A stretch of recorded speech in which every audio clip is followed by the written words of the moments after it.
Salam əziz Azərbaycan dili öyrənənlər, mən Səmən Güləməzli. Bugün sizlə Azərbaycan dilindən bağlı bəzi qaydalara baxacağıq. Ondan öncə qeyd edim ki, dərslərimizə qoşulmaq istəsəz 077 325 70 77 nömrəsindən əlaqə saxlaya bilərsiniz. Bizi sosial şəbəkələrdə izləmək istəsəz 212.az olaraq axtarışa verməyiniz kifayətdir. Mən Səmən Güləməzli sizə bugün danışacağım ki, o bu əvəzliklərində vergül qaydası. Biz bilirik ki, bizim ən çox belə deyib qarışdırdığımız məqamlardan biri, daha çox abituriyentlərin, şagirdlərin, tələbələrin daha çox qarışdırdığı məqamlardan biridir. Çünki biraz qarışıq gəlir, mürəkkəb gəlir. İlk olaraq onu qeyd edeyim ki, o bu əvəzlikləri, biz bilirik ki, o əvəzliyini biz iki yerdə görürük məna növü olaraq. Bu məna növlərindən biri şəxs əvəzliyi olmasıdır, digəri isə işarə əvəzliyi olmasıdır. O, bu, elə, belə, həmin. Amma bu əvəzliyi yalnız nə olur? Şəxs olmur, ancaq işarə olur. Və bizim vergül məsələmizdə əgər şəxs olarsa vergül olacaq, işarə olarsa vergül olmayacaq. Ona görə biz lövhəmizi iki yerə ayırırıq ki, bizə daha aydın olsun ki, nə zaman vergül qoyulmalı, nə zaman qoyulmamalı. Buna diqqət edək.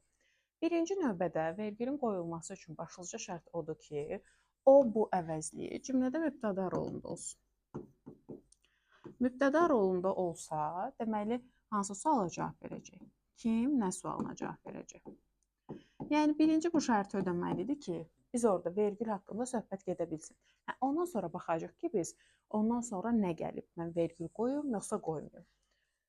Və nə zaman qoyulmamalı? Ən birinci olaraq, əgər təyin vəzifəsində olarsa, təyin vəzifəsində olmaq nə deməkdir? Yəni, sifət yerində işlənib. Təyin vəzifəsində olmaq, bu əslində hər biri eyni mənaya gəlir nəticə etibarilə. Yəni, təyin vəzifəsində olmaq, sifətin yerində işlənməsi. Sual olaraq deməli, hansı suala cavab verəcək? Məsələn, deyirəm, bu ev bizimdir. Hansı ev? Bu ev. Yəni, hansı sualına, sifətin suallarından birinə cavab verəcək. Məsələn, hansı sualına cavab verirsə, bu zaman vergül qoyulmayacaq. Çünki artıq bu işarə əvəzliyidir, şəxs deyil. Amma desəm ki, məsələn, desəm bu ev bizimdir. Bizimdir. Ev, hansı ev? Bu ev. Artıq burada deməli qoyulmayacaq. Amma məsələn, bu gəldi, məsələn. Burada feildir deyə qoyulmayacaq. O heç indi onu sonra deyəcəm. Amma burada kim sualına cavab verir? Düzdür, burada feilə görə biz vergülü qoymayacaq. Amma növbəti nümunələrdə indi baxacaq ki, nə zaman qoyulur, nə zaman yox. Deməli, dedik ki, bunu bir ümumiləşdirirsək, vergül qoyulması üçün birinci mübtəda olmalıdır. Mübtəda olduqdan sonra, özündən sonra nə gələrsə qoyulur. İsim, sifət, say, əvəzlik gələrsə qoymayacaq. Feildən, bilirsiniz ki, feil təsriflənən və təsriflənməyən olmaqla iki yerə ayrılır. Və təsriflənməyən feili bağlama var, məstər var, feili sifət var. Bunlardan yalnız feili sifət gələndə vergül olacaq. Feili sifət, modal söz. Burada yanlış getdi. Modal söz, nida və burada bir də əsas nəticələrindən zərf qaldı. Deməli, isim, sifət, say, zərf, feili sifət, modal söz, nida gələrsə, bu zaman vergül olacaq. Və bundan əvvəl dedik ki, birinci növbədə cümlə mübtədası olmalıdır, kim nə sualına cavab verməlidir. Əgər bu şərtimizi ödəyirsə, artıq bu yerindədirsə, sonra özündən sonra isim, sifət, say, feili sifət, modal söz, nida gələrsə olacaq. Ümumiyyətlə, əslində biz qaydada deyirik ki, köməkçi nitqsələri gələndə vergül olmur. Amma niyə modal söz və nidanı bundan ayırırıq? Çünki modal söz və nidanın özünün qaydası var. Nədir? Öyrənmişik ki, modal söz, nida söz cümlənin əgər əvvəlində gələrsə özündən sonra, ortasında gələrsə hər iki tərəfində, sonda gələrsə özündən əvvəl vergül olur. Yəni, modal söz və nidanın odan sonra gələn modal söz və nidaya görə qoyulan vergül əslində onun və ya bunun öz vergülü deyil. O modal sözün, nidanın özünə məxsus qaydasıdır. Özündən əvvəl nə gəlirsə bu belə olur.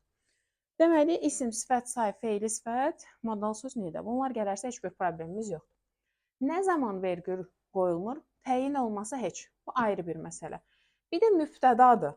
Amma özündən sonra nə gəlib? Onu da qoymuruq. Məsələn, mübtədadır, amma gəlib məsələn əvəzlik. Sonra gəlib feil. Feil deyəndə bilirik ki, istisnamız var. Feili sifətdən başqa. Feili sifət, istisna yazıram bura. Bir də orada da bir istisna var, onu da qeyd edəcəm indi. Amma gəlib əvəzlik, feil, sonra nə gələrsə olmayacaq vergülümüz. Qoşma, bağlayıcı, ədat. Bir də modal sözünün özünün içində biz istisnamız var. Modal sözünün özünün elə bil ki, bənzətmə bildirən modal sözlərimiz. Sanki, güya, bunlarda vergül olmur. Ona görə bunlar istisnadır, qalan modal sözlərdir.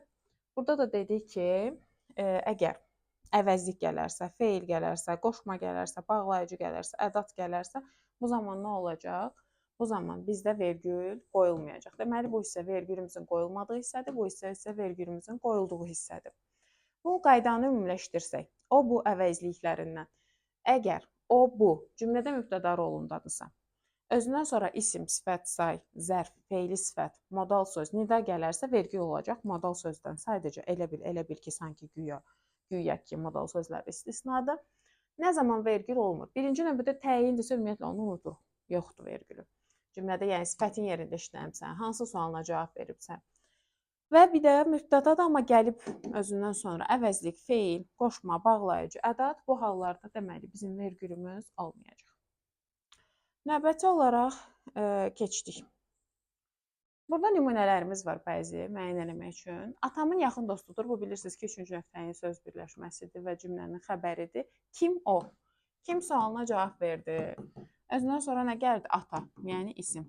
Biz də demişdik, mübtədadır. Özündən sonra isim gəlirsə vergül olacaq. Deməli, burada bizim vergülümüz olacaq. O oxumalı idi. Oxumalı nədir? Nə etməli?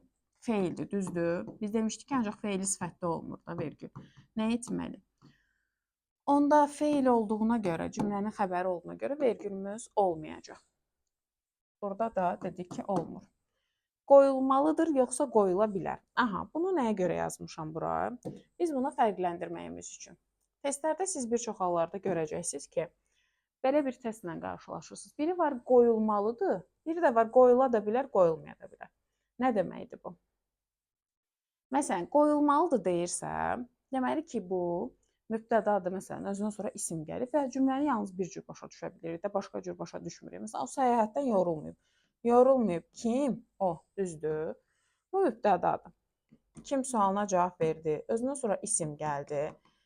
Deməli, bunda vergül qoyulmalıdır. Burada bir problemimiz yoxdur, qoyulacaq. Bir də bu tapşırığı vaxtında bitirdim. Məsələn, mən bu cümləni iki cür başa düşə bilərəm. Bir deyə bilərəm ki, yanımda bir şəxs var, onu göstərirəm. Deyirəm ki, bu tapşırığı vaxtında yetirdi. Vaxtında bitirdi. Bitirdi kim? Bu. Düzdür. Kim sualına cavab verdi. Özündən sonra mübtədadır, kim sualına cavab verir, özündən sonra ismi gəlib. Deməli, vergül olar.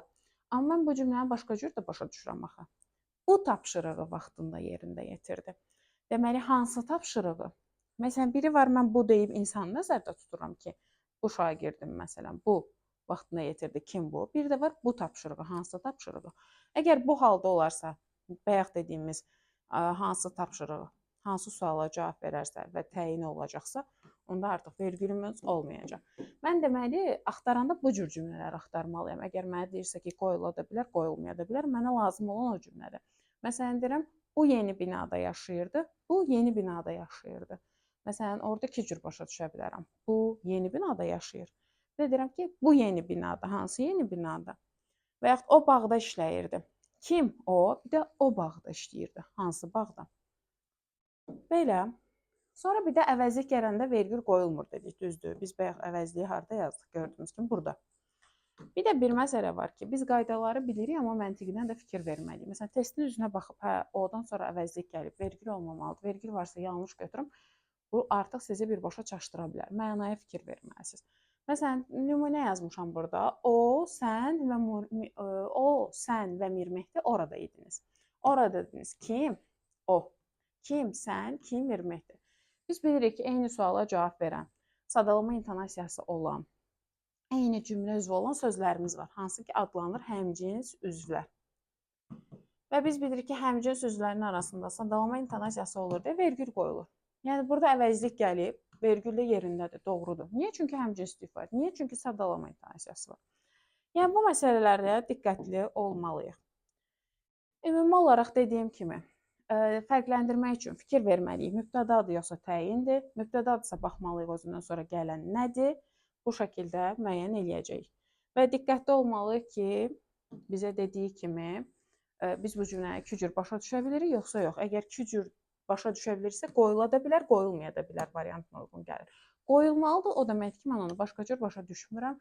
Mübtəda vəzifəsindədir, özündən sonra isim gəlib, sifət gəlib, modal söz gəlib və s. Bu qaydamız bu qədər. Ümid edirəm ki, sizin üçün faydalı oldu. Hələlik görüşərik.